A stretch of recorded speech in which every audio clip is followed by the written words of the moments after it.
Alhamdulillah ini kelompok kami yang bernama Suta akan mempresentasikan tentang koordinasi di lapangan.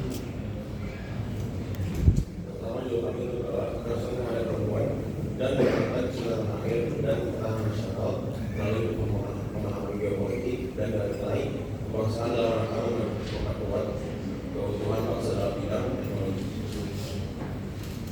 Definisinya itu yang pertama adalah tentang yang kedua kasus di lapangan, juga narasumber, tempat rangkuman wawancara, dan kelima kesimpulan. Latar belakangnya itu adalah kekerasan terhadap perempuan telah menjadi masalah serius di Indonesia dengan kasus berbasis gender, psikis, seksual, dan ekonomi yang berkaitan setiap tahun. Saya tidak hanya memberikan program secara individual, tapi juga melambangkan sosial bangsa. Mengingat para strategis perempuan dan dalam membangun organisasi yang berdosa kualitas, ininya kekerasan juga menunjukkan belum teralami dalam kebangsaan seperti keadilan, kesetaraan, dan penghormatan HAM yang seharusnya menjadi dasar ketahanan nasional.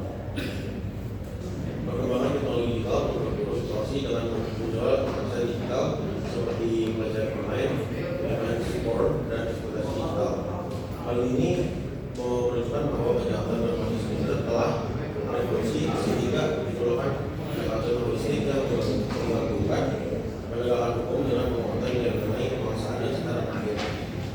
Oleh karena itu, kami berupaya mengatasi kekerasan terhadap perempuan serta harus terintegrasi dengan penguatan ketahanan nasional melalui pendidikan geopolitik dan penanaman nilai-nilai kemanusiaan.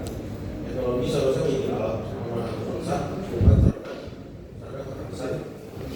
dan demikian diperlukan sinergi antara pemberdayaan perempuan, penegakan hukum, dan penguatan penguasaan berbasis geopolitik untuk menciptakan masyarakat yang adil, setara, dan berdaulat di era digital. Oke, yang selanjutnya ini berikut adalah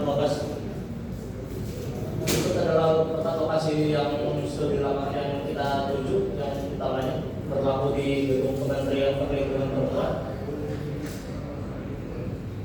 Oke, yang kedua itu tempat wawancara kami itu berada di Cafe Kobasa. Yang pertama, yang kedua itu ada di Tokoro Coffee. Oke, untuk narasumbernya yang pertama itu beliau berhalangan hadir, maka untuk wawancaranya kita berlakukan pada tanggal 8 April. Untuk narasumber keduanya itu ada Ibu Cika, itu jabatannya sebagai guru matematika. Untuk yang kedua, narasumber kedua itu ada Pak Irfan. Maksud saya Pak Irfan itu sebagai wirausaha. Untuk yang ketiga itu ada Ibu Elis sebagai wirausaha juga. Oke, yang keempat itu ada narasumber yang keempat itu ada Ibu Nana sebagai guru Mandarin. Untuk yang kelima itu ada Stephen Tanjung itu sebagai mahasiswa. Untuk yang narasumber keenam itu ada Christine Tanjung sebagai mahasiswa juga di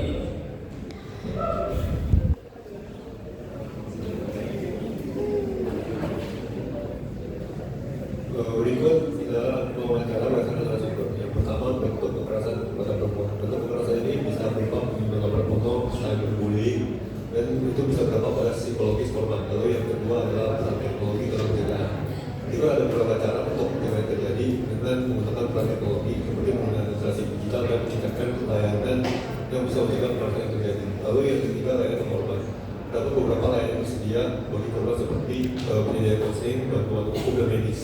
Lalu yang keempat, operasi kepentingan. Pendidikan di sini dapat berperan dalam pengetahuan moral dan pendidikan karakter agar bisa mencegah terjadi kekerasan. Lalu yang kelima, pemerintah memiliki peran yang sangat penting di sini untuk membuat regulasi dan undang-undang yang bisa membuat pelakunya jerat. Kesimpulannya, kekerasan terhadap perempuan di digital seperti pelecehan seksual, cyberbullying, dan eksploitasi itu telah memberikan dampak psikologis yang sangat serius terhadap korbannya.